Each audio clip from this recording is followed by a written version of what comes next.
ته چې کومه ورځ پیدا وې که مرجانه دې ژوندی وي د هغې نه تپوس وکړه ته چې کومه ورځ پیدا وې که مرجانه دې ژوندی وي د هغې نه تپوس وکړه دا سړی چې و دا څوک و دا پنډت و که ملا و که پنډت وي بیا خو خیر دی او که نه چېرته عالم وي او درغلی وي ستا کور ته درته ښي غوږ کې اذان او بلکې کړی حکمت وي بیا خو ګوټو به کې ډوب شه بیا خو ګوټو به غمخور صاحب په پروګرام کې درته هرکلی او مینه وایم ډېره زیاته مننه کاشف جانه خوشحال اوسې د حاجي بنډا افیشل پیج راز محمد راز صاحب په خوښه باندې او دا یو نظم دی چې د نظم عنوان دی د شاعر په عالمانو تنقید او شعر کول په تاسو دي مینوالو چې دا نظم د هر هغه شاعر غوږ ته ورسوئ چې څوک په علماو تنقید کوي نظم دی چې د الله د وحدانیت نه د ولیانو کرامت نه علماو د صحبت نه دا سړی ولې منکر دی دا سړی ولې ګمراه دی دا سړی ولې منکر دی دا سړی ولې ګمراه دی چا هندوان چېرته لیدلي چې د خپلو پنډتانو د مندر بې حرمتي کړي ښه نو دا سړی بیا ولې د اسلام په لمن داغ دی د کفارو حمایت کړي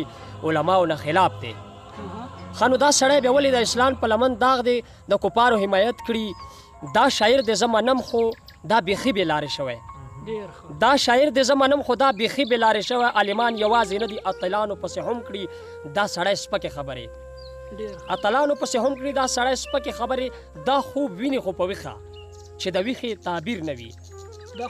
دا خوب ویني خو په ویښه چې د ویښې تعبیر نه وي د غني او د په سوچ کې سم د ځمکې اسمان فرق دی د خارو پېښې به څه کړي خپل قدم به ترې نه ایښي رحمت شاه سهیل خو څه چې د خپو خبره یې هم نه ده ابسین پسې خبرې دا خپل ځان پرې خندا کړي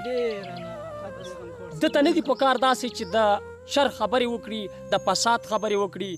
استنجې نه خبر نه دی نه اودس باندې پوهېږي مکروهاتو مفسداتو مستحب او واجباتو خدای که هیڅ نه هم خبرې چې قیام او رکوع څه دی دته دا معلومات نشته چې المونځ په څه ماتېږي په منځه کې سجده ساوه مستحب ده که واجب ده دا جاهل سړی راپاڅي دا فاسق سړی راپاڅي کړي تنقید په عالمانو دا جاهل سړی راپاڅي دا فاسق سړی راپاڅي کړي تنقید په عالمانو ته که خپل شکل و صورت ته عینې کې لیدل غواړې نو بیا دا عینه واخله ښه په غور ځان ته ځیر شه ای بېننګه چې په تا کې داسې کوم سنت ژوندی دی ای بېننګه چې په تا کې داسې کم سنت ژوندی دی ته چې دومره ګستاخي کړې د کاریانو عالمانو دا پیتوې خو به د کوپر بیا ضرور در باندې لګي دا پیتوې خو به د کوپر بیا ضرور در باندې لګي زه مانم چې عالمان د انبیاو ورثان دي د هغوی په واسطې خو موږ ته دین را رسېدلی دا د رب په موږ احسان دی چې د مور غېږ کې وده و کلمه راته نصیب شوه دا د رب په موږ احسان دی چې د مور غېږ کې وده و کلمه راته نصیب شوه راته یو غوږ کې اذان او بلکې شوی حکمت دی ته چې کومه ورځ پیدا وې که مرجانه دې ژوندی وي د هغې نه تپوس وکړه ته چې کومه ورځ پیدا وې که مرجانه دې ژوندی وي د هغې نه تپوس وکړه دا سړی چې و دا څوک و دا پنډت و که ملا و که پنډت وي بیا خو خیر دی او که نه چېرته عالم وي او درغلی وي ستا کور ته درته ښي غوږ کې اذان او بلکې کړی حکمت وي بیا خو ګوټو به کې ډوب شه بیا خو ګوټو به کې مړ شه ته باوجود بیا د هغې نه تکبر وکړې راپاڅې د عالم بې حرمتي کړې اوس دې خپل وضاحت وکړي چې د ده څه عقیده ده